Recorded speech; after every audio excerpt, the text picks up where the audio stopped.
coming for our guns. Good evening, ladies and gentlemen, and welcome to Punching Left. My name is AJ Wilms, joined here with Mike Lauber. And wow, that was a very interesting video. It looked like our friend Kyle Rittenhouse there. And I wanted to play a little game here, which is imagine who could be at the end of that range. And I think that some of these child groomers that we've been seeing in the last couple months here in the US, in fact, even longer than that going back, they should be at the end. I don't know, Mike, what do you think? Well, I'm just glad we got to start with a video that doesn't make me want to lose my lunch today. And I mean, it was good to see Kyle Rittenhouse out there celebrating Pride Month. Yeah, right. Yeah, it's that's how I want to celebrate, Pride Month. Let's be proud of our armaments. Let's be proud of the fact that you can shoot a minigun in America. Although I don't think we're at the point where you can own one. We do need to get on that, though. That's one thing the libertarians have a good point on. Believe it or not, there are a few GE miniguns in private hands from before the '86 ban. Well, there you go. They retail for about $300,000 now. So if you've got some money to, and that was a few years ago, so they might be more than that if one ever comes available again. But $300K was the price I saw on one that was available for private transfer, probably 5 years ago. Imagine the Korean rooftop or the rooftop Koreans with miniguns instead of just bolt action rifles or whatever they had and handguns. Yeah, actually, I just watched a documentary about that whole thing in the during the LA riots and the rooftop Koreans. It was a really amazing story because LAPD basically left them to defend for themselves. Right. They organized with a radio station, were able to prevent most of the attacks on their buildings. Jeez, that's crazy. Yeah, it was similar to the BLM riots where you have these massive groups of people just coming and burning down property. And no rooftop Koreans this time, but luckily we did have some people the pink shirt guy who I have a photo with. Do you remember his name? Who stood out with the AR-15 or whatever? Oh, I know who you're talking about, but or wait, are you talking about the guy in St. Louis with the giant mansion and him and his wife stood out? Yeah. Yeah, and actually, the Supreme Court just declined hearing one of their cases because they were, they were trying to get something overturned. I don't remember which part of their charges. They ended up taking a plea deal. Wow. But yeah, unfortunately, the Supreme Court just declined to hear their case. That's crazy. And how many people in BLM totally got away scot-free? Oh yeah, or with reduced sentences or whatever else. I mean, I saw the two in New York, two attorneys that firebombed a police car, just got their sentences cut down to nothing. And then we have J6 protesters that have been in jail now for we're coming up on 16 months. And it's kind of crazy because when you think about it, to become an attorney takes a long time. You have to get a degree and then you have to go to law school, and all in all, it takes 7 to 8 years at least. You have to pass the bar. A lot of money goes into paying for all this as well. And you can expect to be in a lot of debt and put a lot of your prime years into schooling if you want to be a lawyer. And yet on the left, it's almost kind of respectable because they're willing to throw all of that away just because they want to be a part of this revolutionary cause. And unfortunately, the revolution that needs to happen in America is not some Marxist communist revolution led by BLM and Antifa. It is a holy and righteous movement and cause that needs to take place in America, led by Christians and strong men. But yet on our side, we're too scared to lose comfort. We don't want to lose our jobs and we don't want to get in trouble at school. But on the left, they're I don't care if I lose my law degree. I don't care if I go to prison. Let's burn this place down. Yeah, they're willing to do whatever it takes to push their agenda forward, whereas our side is afraid to even go out and protest. Right. And I mean, part of it is they do have the financial backing. They know that there's attorneys that will pick up their case. There's the bail project and other things that they do get arrested. And also with all these corrupt DAs that have been funded in a lot of cases by George Soros in different cities, they know the charges are going to be dropped, reduced, or maybe they'll end up picking up trash for a weekend, but that's the worst they can expect, even if they burn down a courthouse. Wow. Yeah, speaking of George Soros, I actually heard that he funded in part CPAC last year. Do you know anything about that? Is that something we can talk about? Can we talk trash about CPAC here? Yeah. So apparently he did put up money that went towards paying for the venue. And there's other leftist donors that donate to Matt Schlapp and CPAC and all that too. And if it was just corporate stuff, I could kind of understand that because you do have a lot of companies that will primarily donate to one party, but still throw out some money for the other side for, currying political favor. But yeah, apparently there were donations right to CPAC from George Soros. That's insane to me. I can't believe that. And yeah, it's kind of weird because you would think, within the business world, yeah, there's going to be some overlap, or within politics, you want to make sure you're friendly with other people, be diplomatic. but like George Soros is like a hardline left-wing globalist, and there's no way he would be giving money to anything that he didn't think would benefit his internationalist globalist cause. Yeah, and I mean that also kind of tells you where the agenda is there. And with all the people that they've banned, I mean, some of the people banned by CPAC, I can kind of understand somebody like Milo, who's just a, a bomb thrower, and maybe you don't want to be associated with that kind of reputation. But they've also banned a lot of like real conservatives, like Mike Lindell, and I guess some of the hosts on Lindell TV are now too, because of him talking about both like election fraud and just not sticking to the party narrative.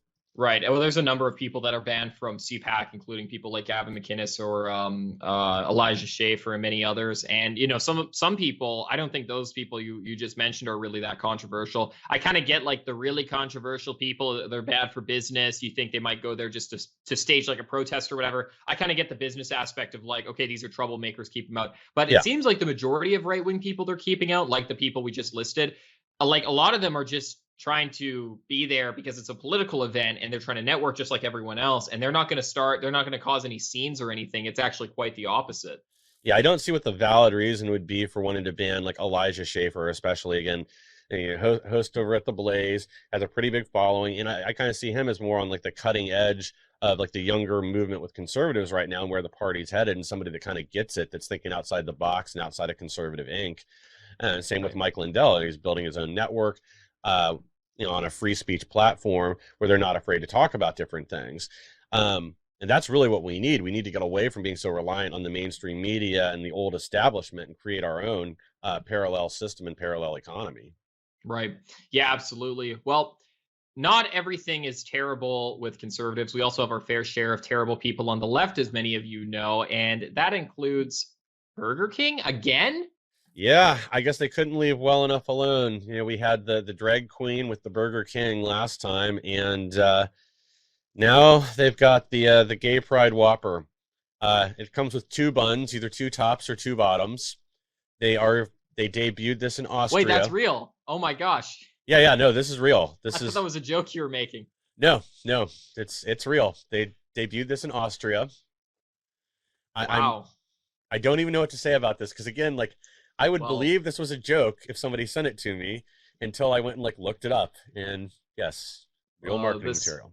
This is crazy. This must be the worst thing to come out of Austria, because this is absolutely terrible. And I can't believe they went with the 2 tops, 2 bottoms. That's really odd to me. And it looks like an abomination, especially the one on the left there. It's weird that they're pushing so hard for this like LGBT stuff. It's literally the Stone Toss comic where they're like, we're selling burgers. Yeah, exactly. Like, who is this going to bring into your store that like wouldn't have bought a Whopper anyway? All this is going to do is get people to not come to your store. Yeah, I don't know. I'm thinking of some very unoptical jokes to make about monkeypox and such. So we should probably move on past this before I get us taken off YouTube. Well, I think it only gets worse from here, because Mattel has released a transgender Barbie modeled after actor/actress Laverne Cox. And that's a man on screen? That's a man. Mr. Cox, Mrs. Cox, who was a man, now identifies as a woman, having a Barbie doll. You see, the issue is every time Mike says something, I'm always like, I have to repeat it because I'm like, this can't be real. Like, my brain doesn't comprehend the information that we give out here on the show. It's so mind-blowing. Yeah, exactly. Like, I'm almost starting to understand this thing about pronouns now, because none of it makes any sense. Yeah, exactly. Well, I don't know. We've clearly we've strayed so far from God that this is the point where remember when people used to say like, oh, Barbie is like too pretty and makes girls like self-conscious and this and that. Now it's like, okay, we're going to make Barbie like a black man who dresses up like a woman. Yeah. And I read through some of the article on this. It was like even worse, because this guy talks about how like, in his 30s when he started buying the Barbie dolls because he wanted to have them as a kid and couldn't. And I had to stop reading at that point because I didn't want any more information, but apparently he had a hand in like designing it and everything else. Wow. Yeah. And it's like, why is it? I mean, we know the answer. Why are they making like children's products that are so pro-transgender? And it's because they want to indoctrinate children and normalize this. And it's not normal. And I hope it unfortunately, it probably will become more and more normalized, but it shouldn't, because transgenderism, when people talk about it as like a social construct, they sound like they're trying to make a very normal case for it. It's like, oh, this person just thinks a certain way, just let them live how they want. But when you actually get down to like the crux of it and you look at the fact that there are major surgeries that you undergo, there are major chemical changes that you have to undergo through hormone therapy. There is, if you want to commit to this, there's a lot of changes you have to undergo that are very serious. And it's all based on a lie, something that is objectively not true. And to convince someone who has a mental illness, who thinks, I don't care what the truth is, I feel a certain way, therefore it must be true, to just play into that and say, oh yeah, you're right, whatever you think is real is real, truth is just relative, it's whatever you want it to be. And then to allow them to undergo surgeries that cost tens of thousands, if not hundreds of thousands of dollars, to cause so many problems in their personal life, to adopt a lifestyle and adopt them into a community, or send them into a community where the suicide rate is so high. Like, there's a lot of serious implications to this, and they're trying to indoctrinate children of all people to get involved in this, or to make it normal to kids. Yeah, and then like, just not talking about the consequences either, or not in a real way, kind of glossing over them. I just saw the other day that almost 2/3, 60% of biological women that undergo the phalloplasty surgery, bottom surgery, end up with lifelong medical conditions, many of which can kill you because of infections. And it's even worse for the biological men that transition to be women. For them, the results are even worse. You have, lifetime of treating infections and other stuff because it's your body never heals from it correctly. Yeah, and that's like, there's probably quite a lot of deaths due to transgenderism that aren't counted as like transgender related deaths, because I know for abortion, for example, there's an extremely high number of women who die. When I say extremely high, I mean much larger than you would think, or what's reported. They say abortion is one of the safest processes or medical procedures in America. It's absolutely untrue, because what they don't account for is anything short of a woman dying on the abortion operating table, because there's a lot of times when a doctor may forget like an arm or a leg of the baby inside the woman, and it begins to rot and it causes infections. And a few days later, or a couple weeks later, the woman dies from infection, but it was clearly from the abortion process that she died, but it's counted as an infectious death or whatever. And there's a number of different complications that can occur that kill you days later, and that none of that is counted as an abortion death. So it sounds like the same thing is true with some of this transgender surgery stuff. Yeah, very much so. It's basically the opposite of COVID. With COVID, they counted every single death that was even vaguely related, COVID gunshot wounds, COVID car crashes, whatever. And like, I actually know somebody personally who had their girlfriend actually died in a car crash. It was counted as a COVID death because she happened to be COVID positive when it happened. Yeah, it's funny. If you want to annoy like liberals or conservatives with one single line, you just have to say like George Floyd died of COVID, because like the left is like, no, he died from racism, and then the right's like, no, he didn't die from COVID, he died of a drug overdose. See, and that's the thing. It's like, at the end of the day, George Floyd is counted as a COVID death. That's marked up in the statistics. Literally, no one on the planet thinks that George Floyd died of COVID. Like I said, the left and the right have their own narratives, none of which involve COVID. And it's still, at the end of the day, counted as a COVID death, which is absolutely absurd. Yeah, yeah. And like, I love when the absurdity gets to the point of like humor like this. Yeah. You just have to laugh at it, because Clown World, is going so off the charts. I mean, look at this. It's like, it's a mixture of like a laughter and then like a disdain and then a hatred, and it goes through that cycle where it's like, ha ha, look how terrible these people are, they need to be killed, you know what I mean? Yeah. And you just go around and round. Yeah, forget the electric chair, it's time to bring on the electric bleachers. Yes, so Mattel and Barbie couldn't leave well enough alone. We also have Fisher Price with the RuPaul drag queen playset here. So again, geared towards very young children. And then we have Disney. It has their LGBTQ pride-themed toys that are marketed to children. And then the profit from these toys is donated to different LGBT causes, and one of which was bringing books to classrooms of, 5-year-olds. That's insane. And like the RuPaul drag queen thing, that is like a TV show, RuPaul's Drag Race, it's called. And I know this because I was streaming once and I was watching a YouTube video on like whatever, like, like it was, it's not really relevant, but I was watching some video reviewing it, whatever it was, a Muslim video or whatever. And someone's like, oh, for your next video, you should talk about watch RuPaul's Drag Race. And I'm like, oh, it's probably like NASCAR or something, Drag Race. Oh, cool. So I type it into the search bar, I click the first result, And it's like really gross. It's like there's nudity and stuff in this show. It's very degenerate. I've heard even worse things about this program. So it's not like, I hate to say, your typical drag show. I wouldn't even know what that really looks like. Maybe it is your typical drag show, but it's a lot more gross than people would think it is. It's not just guys who dress up like girls and walk around. There's like a lot of coarse, disgusting content, and now that is being promoted in the form of toys to children. Yeah, and then he has some other tie-in with a children's cartoon that's coming out. I think it's Nickelodeon. It might be Disney that's putting it forward, where RuPaul. It's going to again be centered around drag, and RuPaul's like voicing a character on it. I have to look up who RuPaul is. Do you know who that is? Who's RuPaul? Yeah, I mean, I know who they are. They've been around for a long time as a drag queen, but it was always like a joke until the Drag Race show came out, and now all of a sudden it's like celebrated. It's like some old black dude. That's weird. Yeah. Born in 1960. Holy. Yeah. Find a picture of the guy out of makeup. It's kind of scary. Yeah, it kind of shows how how much of a cheat code makeup is. Yeah. Because the guy is like what is he? 60. He's like 60 some years old now, 62 years old.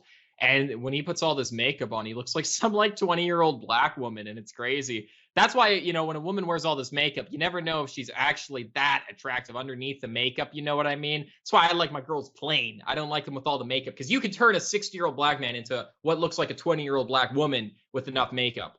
Yeah, exactly. It's the great deception. You can make anything look pretty with enough makeup on it, I guess. Well, maybe not anything. Yeah.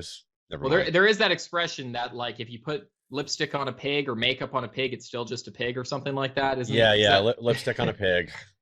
Anyways, and then Disney, of course, getting into it as well is very disturbing. Here's another story about Disney Plus promoting the drag queen stuff to children, and we're seeing things put up to it's crazy that the slippery slope is like it's just accelerating at an unfathomable rate. Like it's just faster and faster and faster. Just even 1 year ago or 2 years ago to be like, yeah, children are going to be the main target of companies like Disney and like Amazon and these other companies that are going to start, Burger King even, and Pizza Hut, targeting little kids for the drag queen stuff. You'd be like, okay, I get the world's going crazy. I get abortion and the drag queen stuff and the transgender kids. But surely it's bad for business when pizza places start pushing LGBT propaganda onto little kids. But yet here we are. Yeah, exactly. I'm not surprised when the left melts down about abortion, as the Supreme Court's getting ready to overturn Roe v. Wade. But if you had asked me 2 years ago that we'd see like an active marketing campaign for like drag events for children, I would have said no. I would have said give it at least 5 years. Right. But everything is accelerating right now, and I really think I think it's probably a combination of things. It's the left has seen how much they were able to get away with after the BLM riots. And I really do think that moved up the timetable. Like they know there's not consequences, and the media will run cover for them. Whereas even 10 years ago, there would have been at least some pushback for some of this stuff in the mainstream media, where they'd know it was too far for most people, so they'd have to say something about it, so they'd put the brakes on it. Yeah, and they did get away with a lot with the BLM riots, and they're going to get away with a lot more too as time progresses. And I think that's partially because of the changing demographics in America. Whether that be religious demographics or racial demographics or political demographics, you're seeing big shifts within our nation of our people, and we're becoming less Christian, and we're becoming less traditional, and we're becoming less patriotic. And all of these things come together, and you kind of get this gross liberalistic kind of clump of people who are all like mixed together, and everything's relative. It's like, we don't have any religion. It's like, if you're a good person, you just go to heaven. Oh, we don't have any like language. We just speak whatever anyone else is talking, and it's like, you can't have a unified, strong nation with attitudes like that, which is exactly why the left can get away with doing these extremely terrible things. Like, for example, there was a lot of black individuals during the BLM riots who saw the city burning down, and people were saying, oh, you're burning down your own communities. You're burning down Chicago. And the black people are like, well, it's still America, and we don't feel a connection to America. We were told all our lives we were brought here as slaves, and the country is racist. So yeah, we're burning down the Chicago police station, and like our taxpayer dollars paid for it. But we feel like we're under enemy occupation right now. And it's because of that indoctrination that you have a lot of these things happening as well. Yeah. And unfortunately, it's a lot of people that even though they live in the community, they don't respect it. I mean, I remember a lot of the videos after Minneapolis, the OG George Floyd riots. Right. With the black business owners running around like yelling at everybody as they're cleaning up Right. that, they just put their life savings into this place to build something up and serve their community and make it a better place. But it doesn't matter when the mob's out there and they want whatever you've got behind the glass, they're going to break the window to take it. Well, and see, that's the most disgusting part about this systematic racism line, is that the left understood very cleverly that they can't just go around calling every single person racist, because most people in America just like legitimately aren't racist.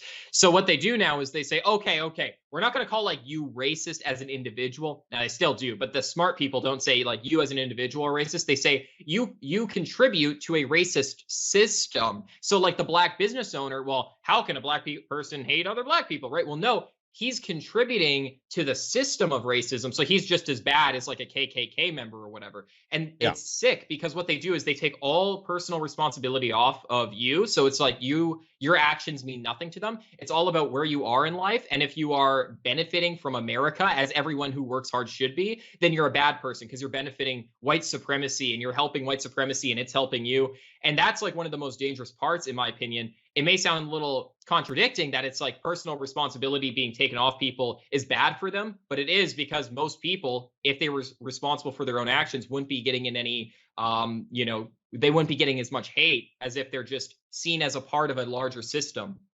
Yeah, well, it's a tactic just to both silence debate and prevent people from actually discussing the ideas of the opposing party. That if it's just dismissed as being racist and the idea itself is never discussed or debunked, their side never even thinks about it. They're just like, oh, Larry Elder, now he's the black face of white supremacy. They never listen to his message or anything else because he's already been cast in that light. Right. And from a tactical standpoint, it's brilliant. Like, I think we should be doing that to our opponents. Like, we shouldn't necessarily be debating the merits of communism. If we had a communist like AOC running for like office, we should just be like, you're a dumb commie, don't vote for her, she's insane. Because normie apolitical people are just going to hear the buzzwords. They're going to hear like the 6-word slogan and then vote based off that. And a long debate about facts and statistics and history, that doesn't connect with people. I asked someone just the other day, like, Jesus was one of the greatest speakers and greatest leaders of all time. He has more followers than anyone else who's ever lived, upwards of 2 billion today. How many times did he cite statistics or studies or anything? I don't think there's a single time in all of recorded history of Jesus living where he was like 17% or 18% of this or that. All of his stories were like parables and connecting with people and teaching like good messages, but none of it had to do with like intellectualizing and stuff, even if there was an intellectual basis for everything that he was saying. Yeah, a lot of it was similar to the leftist tactic of using emotional arguments or common sense arguments where you just address something as obvious. And that is something our side really needs to do a better job with, connecting emotionally. And right now it should be easy with CRT and all these other things that are going on, the push with the LGBT agenda, dragging kids to drag or pulling kids into drag events. It's something that everybody sees that it's morally corrupt. And it's easy to connect with parents and then bring them over to our side for other issues as well. It's a chance to activate people. Yeah, and the thing is like when you are, you see some of these drag events going on, and I've seen some people doing some protesting to it, which is great. But when you go there, you obviously don't just stand there and try to have an open dialogue and discussion with the people who are like sexually abusing their kids. You call them out for the gross degenerates they are and hope that everyone else can see what's happening in society. You want to bring publicity to this, and you frame how it's seen. You don't frame it as a awesome, nice event where everyone's happy and things are normal. You want to frame it as like, whoa, this event caused a lot of problems. There's a lot of conflict here. People are getting confrontational. Just on human instinct alone, if you saw that, you'd be like, okay, something's up about this situation. People normally don't get in like fist fights and arguing matches and shouting at people with police involved at normal, regular events. No, but at a lot of these drag events that are going on, whether it's the reading at the libraries or at the gay bars that drag your kids to Pride, that's what I was looking for a minute ago. We are seeing, violent protests out front. Anybody that does come to like counter protest the event is being assaulted. And again, you see the police back down and don't do anything. Right. And this is kind of where our side needs to get creative with this. So there's a story that's just barely circulating right now. Like I don't understand. I'm really surprised I haven't seen more outlets pick up on it, and hopefully they do over the next coming days. But in Fairfax, Virginia, at a public library, they had a drag time story hour event. and a Catholic women's group went in and got all the advanced seating. They had everything done with, they didn't have to pay for the tickets, but the seating was done by tickets. So to prevent people from coming in with their children, they got as many of the tickets as they could, which ended up being somewhere between 2/3 and 3/4 of the event tickets. They all showed up, they took the seats, and then they just prayed the rosary while they were there. They didn't make any noise or harass anybody or anything else, or even prevent the person from reading. They just made everybody really uncomfortable. And yeah, it prevented children from being able to be taken in there. And it's a genius idea. Like, our side should be doing more of this kind of stuff. Right. Yeah. And I personally enjoy the confrontational aspect more. But at the very least, I'm very glad to hear that they went and bought up a bunch of tickets so that no one could attend. And again, this is what the left does to right wingers. When a right wing person will speak, I think this happened to like Ben Shapiro, where they bought like 80% of all the tickets when he went to Berkeley or something. So like no one could listen to him speak. And it was just like empty in the auditorium. Right. So I don't know if they did like flash sale tickets or whatever at the door or something like that to compensate. But it actually does work. And again, you'd think it's counterproductive to give a bunch of money to your enemies, but the money isn't the issue. When you're dealing with these crazy left-wing fanatics, they have as much money as they need. They can go to George Soros and get a check for $1 million if they need. There is like tons of NGOs that can provide them money. That's not the issue. What they need is people listening to their message. What they need is to indoctrinate people. What they need is that recruitment of children and parents and these poor mothers who think that this is acceptable to send their kids to these drag events. So buying up the seats, even if it benefits them financially, that's not what they need. They don't need money. They need people in those seats listening and being indoctrinated. Yeah, and luckily with this particular event, it didn't cost them any money. It was at a public library. They just had to like do a check-in ahead of time, one of those like Eventbrite or something like that. Yeah, so they didn't even have to actually pay anything. They just had to get organized. That's really good then. Yeah, get organized, sign up. But yeah, you're right. The left will call in bomb threats. Or they'll threaten the business. I mean, there's been several examples of this over the last few years where they want to hold a debate or a rally or whatever, and then the left starts calling the hotel, threatening them, saying that they're going to cancel their events in the future, or they're going to tell their advertisers or sponsors or somebody that hosts an event there, attack the hotel, like blow it up or something. Yeah, direct bomb threats. I mean, that happened fairly recently with an event like Tim Pool was going to do when he was down at the Daily Wire studio. They were going to do something at a bar somewhere, and then the bar started getting bomb threats. They got enough of them that they finally just said, sorry, we can't host this event. That's insane. And it's such like it truly is like I mean, I guess in that case, it really is like a terroristic tactic. If Osama bin Laden said like, hey, America, I'm going to blow up, your guys' embassies unless I get money or unless you do what I say, we'd all say, oh, that's a terrorist. He's threatening violence unless he gets what he wants. That's pretty bad. Hey. But when the left does it in America, we all have to sit back and pretend like that's totally acceptable and normal. There's so many cases where Antifa or BLM or these other organizations on the left will threaten violence in exchange for getting something that they want or stopping an event they don't want to see. And it totally goes under the radar and no one knows about it. No one talks about it. And no one really cares about it. And we're told on the right that we're not supposed to care about these things. Yeah, they also practice this kind of like backhanded extortion. So if you have a hotel or an event center and you host a right-wing event, they then flood you with calls for, donations, or they're going to expose what you did, cast you as a racist or whatever. And that's how you'll have like, so let's a hotel chain. They rent an event center for whoever, and then afterwards they make some big donation to a leftist cause or leftist organization, and then make a statement that they won't be having them back again, or they don't support racism. They get basically extorted into it. That's insane. Yeah, and it's like it's a terrible situation for the business owners to be in. And, I think that unfortunately there's particularly with some small businesses, probably like that, like bar you were speaking of earlier, it's probably a small business owned by one man or, him and his wife or whatever. And now he's coming under all this heat just because he wanted to have, host an event there. Not even like he was like, oh, please come here. It was like, hey, can we go to your bar afterwards? Oh, yeah, sure. No problem. Right. He's trying to do what's best for his business. That's normal as a business owner. Meanwhile, you have other companies like Disney who are actually going out of their way to groom children, despite the fact that it's actually not good for business. Again, going back to what I said, where these companies don't need money anymore. We're in like a post-capitalist system, I guess, where like companies no longer care about money because the Federal Reserve will just print off money and give it to them anyways. So now we're dealing with companies that only have like social, what's the word I'm looking for? Progressive values that they're trying to push onto everyone. It's insane. They go out of their way to virtue signal. And it really has become that kind of like a competition between the companies, where it used to be they competed for market share or business or tried to lure in customers other ways. Now it is about who can virtue signal the loudest. Yeah, and I even think it's gone, like, I think that just about every company now, unfortunately, has to do the virtue signaling thing where they say, oh yeah, Black Lives Matter, oh yeah, I don't like racism and this and this, and they have to say all the stuff, they have to go through the song and dance. But I think for some of these mega companies, like we're seeing with Disney, it's gone even past that, where they don't even care how people see them anymore. They're not even doing it for approval, they're doing it for like ideological purposes, and they're really trying to push like an agenda, and it's really sick when you think about it. Yeah, I think you're exactly right, and I think it is kind of like a trans capitalist thing. Like they've gotten so big, they think they just can't be taken down, and they're willing to pushing the agenda forward above profits or what's important to investors. And hopefully, at some point, investors and people that own bits and pieces of this company will get together in like class action lawsuits and start going after them, because Yeah. again, like you're when you they have a fiduciary responsibility to earn the most money possible for their investors and their shareholders, and to Right. grow the business. And if the actions that they're taking are directly impacting that in a negative way, you can sue them, you can go after them.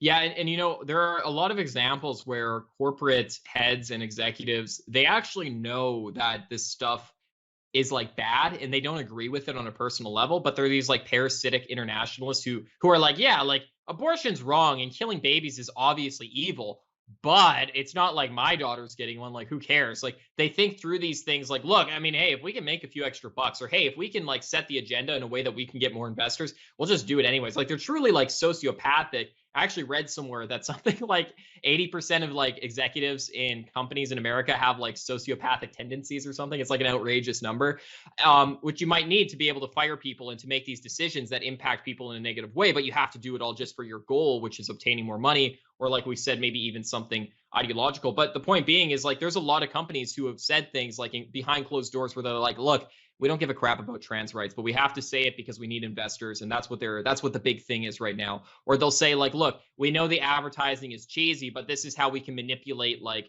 women when we make the man look really dumb in commercials. Like, yeah, we know men are smarter than women on average, but like we want to make the man look dumb in commercials because we're taking advantage of women's like emotional feelings when they watch a commercial or whatever. Yeah, but I also kind of feel like there's like a big difference between there's a kind of sleight of hand manipulations like that, and this just outright gunning for a certain cause where you're going all in on it. Right. Um, Yeah. Especially where you're ignoring the pushback. Because yes, in advertising, I do like understand the manipulation, even when it's something that is kind of like Right. shady or underhanded, casting people as stupid or whatever. You're doing it at the end of the day to sell products. So it is, you can justify it as it's going to help us move more units, which helps us make more money, which helps our investors. So everybody wins. But this, you can't make that same argument. Well, yeah, the point being is like these corporate heads are not honest with their beliefs, and they will manipulate people to achieve their goal, whether it's to make profit or something darker. So whether it's through advertising, whether it's through these weird like trans agenda, pushes, people should not be naive and think like, oh, these companies are actually good guys or they have our best interest in mind. Look, there can be like right-wing people who own businesses and are involved on like Walmart's executive board, or right-wingers in Amazon. That's not going to fix the issue. Like for example, like Elon Musk is someone who leans right-wing, and yet Tesla is paying for people to get abortions, right? So we can't just like say, oh, they're right-wing therefore they're good. If you're that successful, you've probably done some manipulating some way somewhere throughout your process, which may be necessary to achieve success in our current economic system. But nevertheless, the point being is that all of these people have used manipulation to one degree or another, and this is what we're seeing is like the hardcore ideological push from these companies now. And I do think when it comes to a corporation, they're going to do some things that are in their interest that go back and forth between both political parties here. That they're going to sometimes side with Republicans when they want like banking laws or changes with taxes or whatever. Then they're going to Yeah. support the left on other things, that the policy they think that'll help them, or push back against unions or for unions or whatever it is. So you can't like judge it 100%. Like even with Tesla and the abortion thing, was this something that was already in their insurance anyway, and they're just highlighting it now? I read one kind of interesting theory with that's been there forever, according to this article, and this was being pushed to sort of hurt Elon Musk because he was raising, his stock's rising with the right now because of the pushback on Twitter and going after like the FBI for not releasing the client list for Epstein and some of the other things that he's been saying recently. So there's a way to kind of help damage his reputation. I think that at the end of the day, wealthy right-wing people, it's dangerous to put too much stock in them for being saviors of the country, Oh yeah. because you can't serve two masters. And if you're serving your business first and that is your top priority, that's good if you're a business owner, but that's not necessarily going to be best for the country in all cases. You have other people who dedicate their lives to trying to fix the country. And those people, I would say, yeah, let's put some trust in them that they're going to do what's best for the country. Business owners, though, are going to do what's best for their business first and foremost, right? By definition of being like business oriented people. So that's why when you have people like Trump who say, okay, I'm going to give up all the business stuff and just do politics, that's when it's like a little different. But to just be like, oh, there's an awesome billionaire guy who's doing good stuff, not even like trying to attack Elon specifically or anything, but any of these right-wing billionaires, if they're putting their business first and then the national interest and their business interest contradicts each other, which one are they going to choose? Obviously their business. Yeah, and I think you're right. You kind of have to look at everything they do on a case-by-case basis, and you cheer on the behavior you like to see, and you go after the behavior that we want to see less of. Right. And again, it's the same thing the left does. The minute they do something that they don't like, it's all over Twitter. They want to ban them. They talk about sabotaging them, lawsuits, anything they can to get their point across. We don't necessarily need to go that extreme, but we do need to be more vocal about things. And really, at the end of the day, we all need to be voting with our wallets, because that's where it really matters. That's what companies actually notice. Yeah, exactly. Absolutely. And hopefully we can see some better results in this country than what we're seeing now. Because, Pride in the Park and the former BlackRock executive saying that, why don't you describe this? Because this is hilarious. Yeah, so this is a former BlackRock executive, Edward Dowd, thinks that they're going to push monkeypox, hype this up, amp people up, go back into lockdowns, and use it as a way to cancel the midterm elections, or potentially move it to where it's mail-in balloting again nationwide, which is what allowed a lot of the potential... the theoretical, alleged, we're on YouTube, events that happened in the 2020 election. Yes. Don't forget, Joe Biden definitely got 81 million votes. He's the most popular president ever. More popular than Barack Obama. Blah, blah, blah, blah, blah. Isn't that hilarious? Everyone was like, oh, I wish Obama could come back. And then it's Biden, and everyone's apparently more motivated to vote for him than ever. Which they definitely did. Anyways, they're probably going to try to, I think COVID is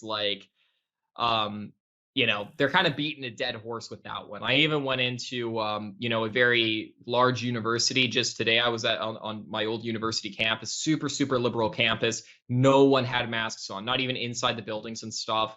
And it's I think everyone kind of got over COVID, and we're kind of okay, that's done and over with.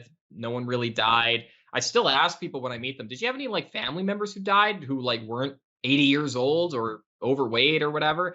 And the answer is always no, because the COVID thing, I got to watch what I'm saying on YouTube here. Mike, you got to interrupt me when I start talking like this. Anyways, I think that they can't prolong the COVID talk. So maybe there is some truth in hyping up monkeypox. Although I don't know. I think people are kind of done and over with the whole global disease thing.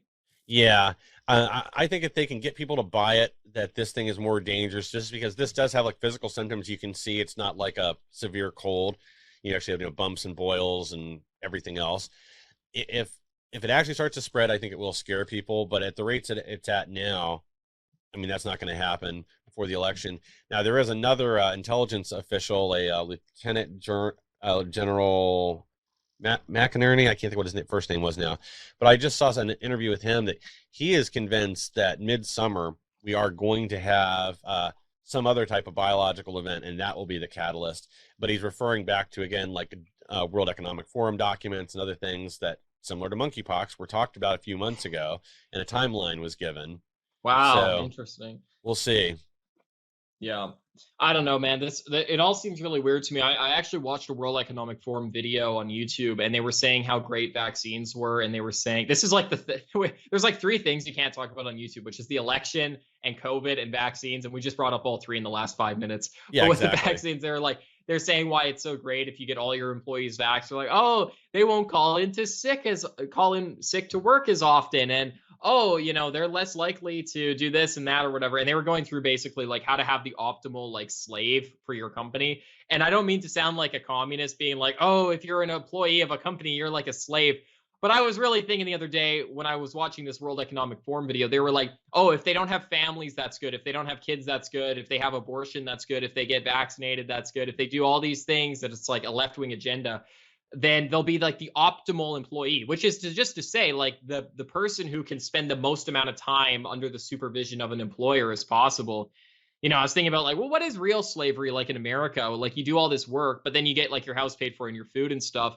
Now you get like money that you can pay for your own house and food. And then I guess you can just buy little trinkets to keep you happy throughout the day. But if you're ultimately reliant on another person for like your food and your shelter, and then they just give you extra money so you can go get like extra stuff like a new TV, is it really that much better? I know it's better, but like, in the grand scheme of things, it is kind of like a servitude kind of thing, don't you think? Well, yeah, I think, but any economic system is going to be that way for the majority of people that don't apply themselves and try to move upward within it. The big difference between like a slavery system and capitalism is there is opportunity to move up right now for anybody that applies themselves. You don't have to have a high school education, you don't have to have anything. If you will go out there and work hard. It's actually the opposite, isn't it? Like if you're educated in college, it's like you're more in debt, and it seems like less likely to get a job in a field that pays well. Well, yeah, and I think that's kind of a whole nother issue with people going to schools for these just useless degrees in grievance studies or whatever else, right. That they'll never get a job in the real world with. That they might have a master's degree in, I don't know, women's peace studies. I saw this, the master's in peace studies. What? I was thinking about getting my master's. I'm looking at like master's degrees related to political science. I saw a master's in peace studies. What does that even mean? I don't know. I don't know. I can give you. It's not even like a master's in international relations or something. You go work for like the CIA or like some NGO, multinational NGO. Peace studies. Do you just what? Study You're gonna work for like I'm gonna solve Crony 2012 problem or whatever. Do you just study like any time where there's not war? Like what happened right now where there wasn't war? I guess like you analyze whether peace is good or not. I have no idea. And who would hire someone with the peace degree too? Anyways, careful though. Here in a couple more years, there'll be a mandated position within every company, just like your diversity officer and your transsexual woman of color on the board of your corporation.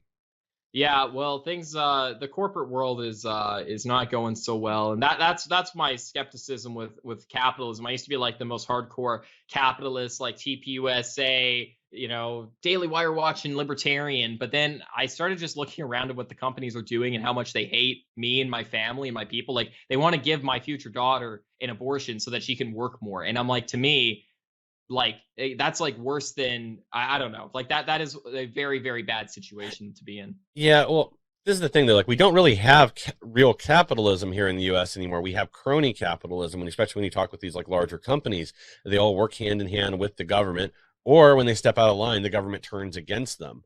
It is almost like a borderline fascist by like the actual definition of fascism system that we're in right now, where you have these few large companies, your Google, Apple, a lot of the tech giants or major manufacturers, that they do whatever the government says, and then in turn they are also pushing the buttons for different elected representatives to get policy and legislation passed that they want to see that will make it easier for them or give them an advantage above their competitors. Yeah, and I mean that's the issue though, is that like every like system allows to some degree like free markets at a very minimal level.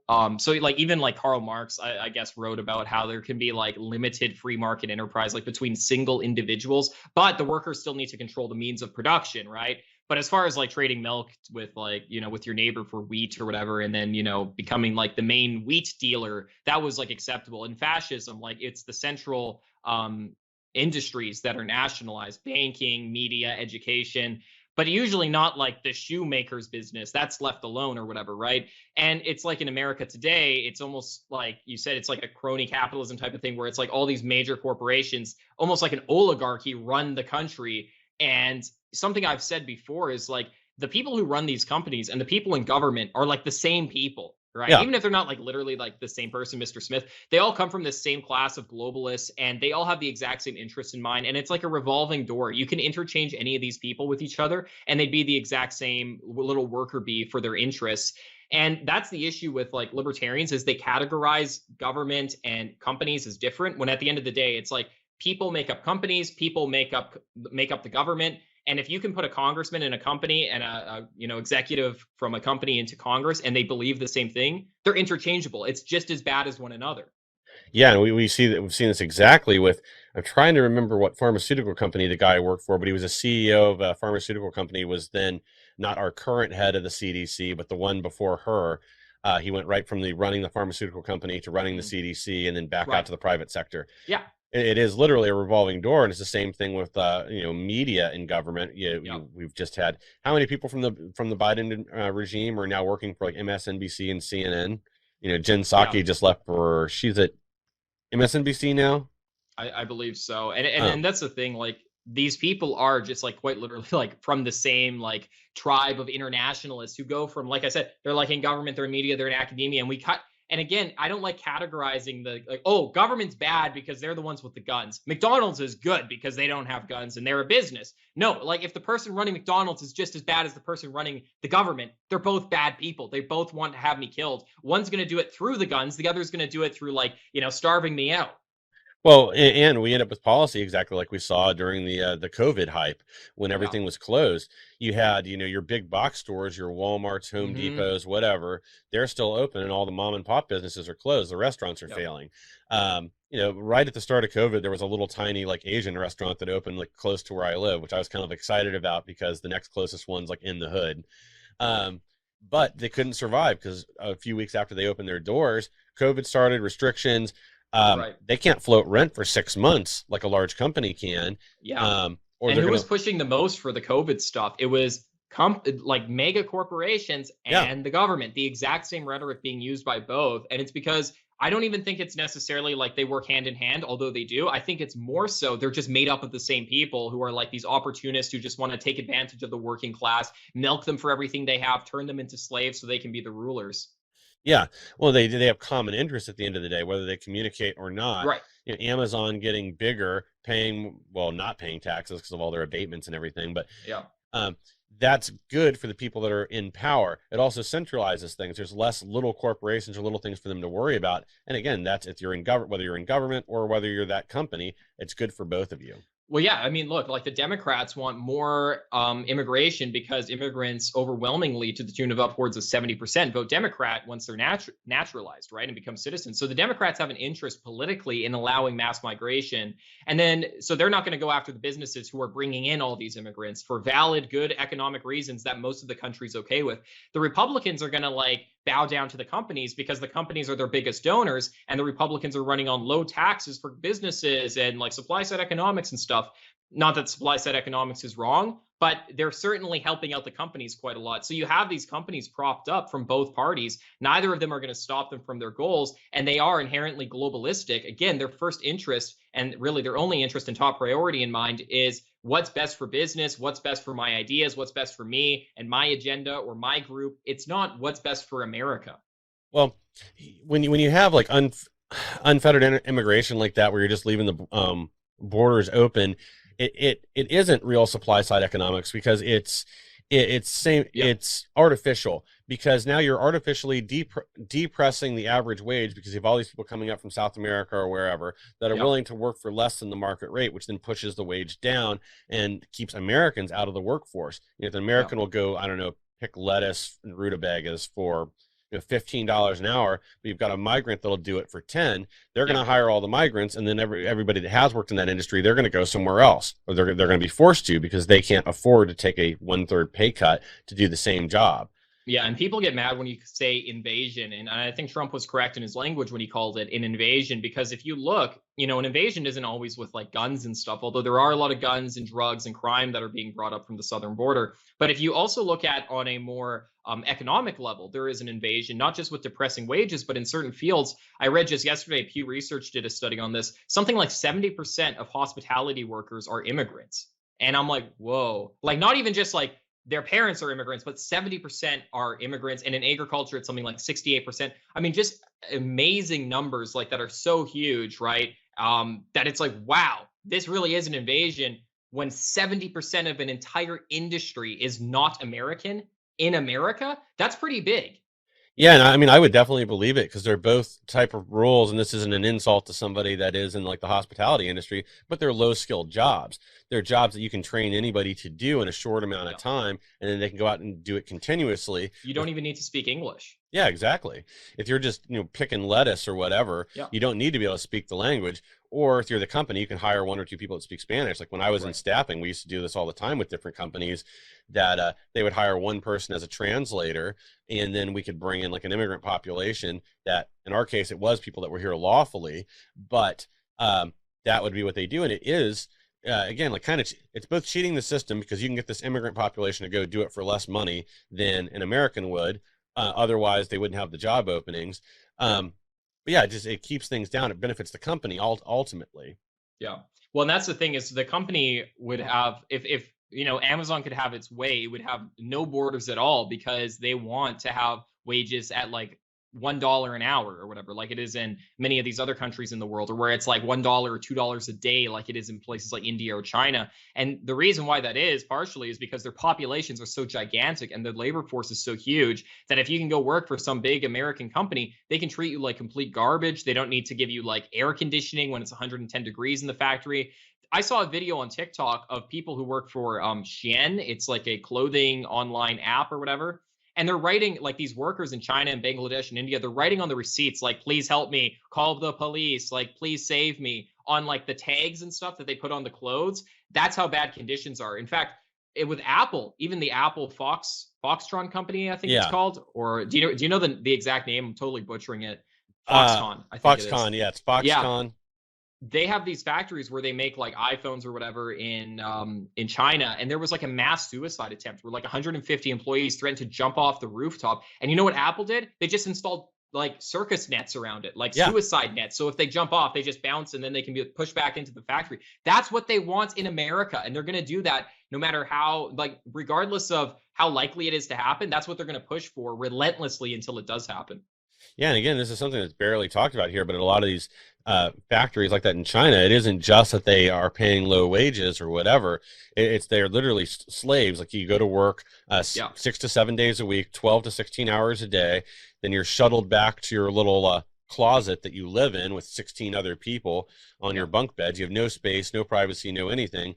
You get up next day, they push you back to do the same thing. It's I mean, you're a literal slave. Exactly, right. I mean, and it's just done under the guise of like, well, no, because like they get a paycheck, and it's like, yeah, but the paycheck covers like their living expense, and that's it. It's which slave owners do. Slave owners give their slaves a place to live, right? And they give them food so they can like survive. That's what they're doing in places like China. That's what they want in America. And that goes back to my point before. It's like, look, like I'm not some communist or socialist or anything, obviously, right? I want commies to face the wall. But we also have to recognize that like a 100% like company run America, like an anarcho-capitalist system, is not good, because that's what you can see in places like China. And people will be like, oh, the government controls everything in China. No, they have appointed business owners who run things like businesses. So the businesses are run like businesses. Yes, it's owned by the company, just like I guess shareholders own companies in America, but you don't do anything. You put a manager in charge who runs it like a business. And there they found out pretty quick, hey, if we turn our employees into slaves, we get a lot more money and it's better for our business, which obviously the country wants. So in America, that could happen one day if we just let off with all regulations. We opened our borders, let unlimited people in, and you're going to have to start competing against people who will work in terrible conditions for $1 a day. And guess what? You're going to be made a slave yourself when that's the only job openings there are. Yeah, people think that they're never going to have to live in the pods and eat the bugs and all the other stuff. But if you keep pushing people in that direction, where you do become totally reliant on the corporation and then the housing they provide and the food they provide and everything else. And a lot of times with like different migrant workers that pick vegetables or whatever. When I lived in Florida, they still had I was just north of where a lot of the like major orange groves and stuff start. But you still see the housing there where migrants come in and these buildings sit empty most of the time. And all of a sudden, when it's time to pick oranges or strawberries or whatever other products they have there, all of a sudden these houses are all full. They pack them full, and that's part of the package. Like you pay them X amount per hour for their work. You house them there, and then they're usually provided with dinner every day as part of the package. And that's part of what makes it affordable, is they're not having to pay the kind of expenses that you or I would have to rent and all that. And it's affordable to the company because it's a one-time investment. That's insane. Yeah, well, and someone said something on Twitter I thought was crazy, but now I start noticing it so much I don't think it's crazy anymore. They said companies are moving to subscription based, so you don't own anything, right? It's like you have Yes. to give Apple $15 a month, and if you don't, you get 0 TV shows. So even if you've paid like, to Apple TV or Netflix, like you paid hundreds of dollars over the years, you still end up with zero, nothing if you stop relying on them. So it's like almost like that in-debt servitude thing where it's no longer, hey, let me buy something. Now I have it forever. It's my property. Now it's let me just rent it. Let me just lease it. And that's how our entire, I think, economy really is going to start shifting towards. And people may think it's crazy that we're moving towards like a slave class, like rich people running everything world. And I understand why people think that's crazy, but it's also important to note that in 2015, and this has been accelerating all throughout history the last 100 years, but in 2015, it was the first time when America stopped becoming a predominantly middle class nation, meaning that the majority of people are now either in the upper or the lower class, and that's continuing to spread out with the middle class shrinking, which means if you are not moving up to the upper class right now, as of today, that means you're moving down towards the lower class. And if this continues and continues and continues, living conditions will get worse and worse and worse, while theirs get better and better and better. And that's not a position that you want to find yourself in. And that's where we're heading towards. Yeah, no, I think you've got that exactly right. And what I find interesting about that too, with everything being like rental or subscription service, so you cancel your Netflix, all of a sudden you don't own the movie you thought you did, or I guess it'd be more like Amazon. But Right. that's why if there's something I really want, or I buy the physical media, whether that's a book or a DVD or whatever, because you also never know when it's going to get pulled down off that streaming service or declared inappropriate or racist or whatever else. Yeah. So if you want something, you better buy it now. I was having a conversation with a friend yesterday. She was telling me about an author that she knows that he just lost a lawsuit, so they're going to pull his book down off Amazon and everywhere else. And he'll probably appeal, probably win the case, but just because this happened now, the media is gone. So if you own digital copies or whatever, unless you have them like installed to your Kindle, apparently they're just gone. Wow, that's insane. Yeah, well, speaking of mass immigration into the US, we do have our final story here for the day, which is a Kansas mom, as you can see here, who is leading an all-female ISIS brigade. Oh yeah, this is nuts. And like the more I read this story, like, and I do kind of vaguely remember hearing about parts of this a few years ago. I didn't realize it was still ongoing, but like this actually goes all the way back to I think 2008, where she provided like material support. She was training women to use like suicide vests, operate AK-47s. She's tied to dozens of incidents, including potentially having I think it was her second husband was one of the people that went into Benghazi when Hillary Clinton left them to die, and brought back I guess documents or whatever else from within the embassy intel.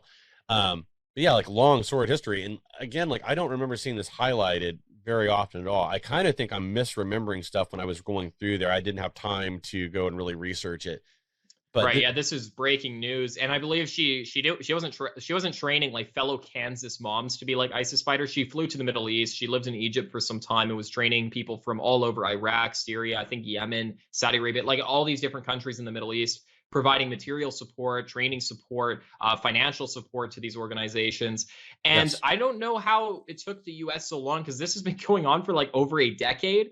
And I'm assuming she was traveling in and out of America, or at least had either citizenship or a green card during this time. And like the US was none the wiser that this is what was happening. Like they know your internet search history. They know what you're doing. They know you're watching this show right now, but they didn't know this woman was training like ISIS for years. Yeah, and apparently there were connections between her and a terrorist training camp in Central America too, which again, this is something that's been discussed off and on for a number of years now, training people in the jungle and then moving them north through our open border with Mexico into our country to then go, blow up whatever, commit their act of jihad. It's crazy. And it's so sick when you think about it, because like terrorists, I guarantee you, they do say if they want to enter America, they either come here legally, like the 9/11 hijackers or the Boston Marathon bombers through like school visas or whatever, or they'll just say, if we want to go illegally, let's just go through the southern border, just like the cartel says, just like all these drug dealer groups and smugglers. It's unheard of to come into the U.S. through the ocean or whatever, or through Canada. It's always through Mexico's southern border with us. Well, yeah, and you just had this happen with the guy that they caught with the plot to assassinate George W. Bush. He fled. He came in over the southern border, and then he was trying to sneak additional operatives over, and I guess he was caught before that could be completed. Wow, that's crazy. And yeah, I meant not Mexico's southern border, obviously. Yeah. Mexico's northern border. That's kind of a funny thing to say. We don't hear that much. Anyways, yeah. So it's really disgusting to think that, like, you know, terrorists, drug dealers, cartel members, people who hate our country and hate us and want us dead, they literally discuss how they can enter this country, and they come in the exact way that the Democrats have carved out. And in many cases, you know, I know the Republicans are more hard on illegal immigration, but still there are many legal ways that people can enter. And as I mentioned, there has been very bad people who have entered our country legally just because we don't have the right security checks and vetting when it comes to people entering this country. So we need to ensure that everyone who's allowed into this country, certainly legally, is put through put through the ringer. You know, I think our country's full as is, and we don't really need any more people. But if we're going to let anyone in, it should be like the most strict scrutiny they've ever been in their life when it comes to security. Yeah, and clearly we've already got enough of our own people to worry about when we have this lady here, you know, traveling to go train ISIS fighters. Yeah. So we can't handle the problems right now. We don't need all this fentanyl, potential terrorists, and everything else flooding our border, especially when our government is literally going to do nothing about it. They've had to come out several times now and admit that they've had people cross that were on terror watch lists that they then released out to the public and don't know where they are. It's ridiculous. Well, we will avenge George Floyd by ending the fentanyl importation into this country by closing our southern border and building a giant wall on the border. That's what I want to see happen. Oh, that's how we should market it. We should need to call it the George Floyd Wall. Yeah, the wall of Floyd. It'll be wonderful. So thank you, everybody, for joining our show tonight. We will be live again here on Thursday at 7:30 Eastern time. We appreciate you being here. If you want to find us, you can find us on all platforms at punchingleft.com. Please subscribe to our Telegram channel. That's the most important one. Telegram and Odyssey. Punchingleft.com will take you to a list of all of our social media platforms, a little link tree type thing. Click Telegram and subscribe to us. It means a lot. With all that said, thank you all very much for joining. God bless each and every one of you guys, and take care. Thanks again. We'll see everybody soon.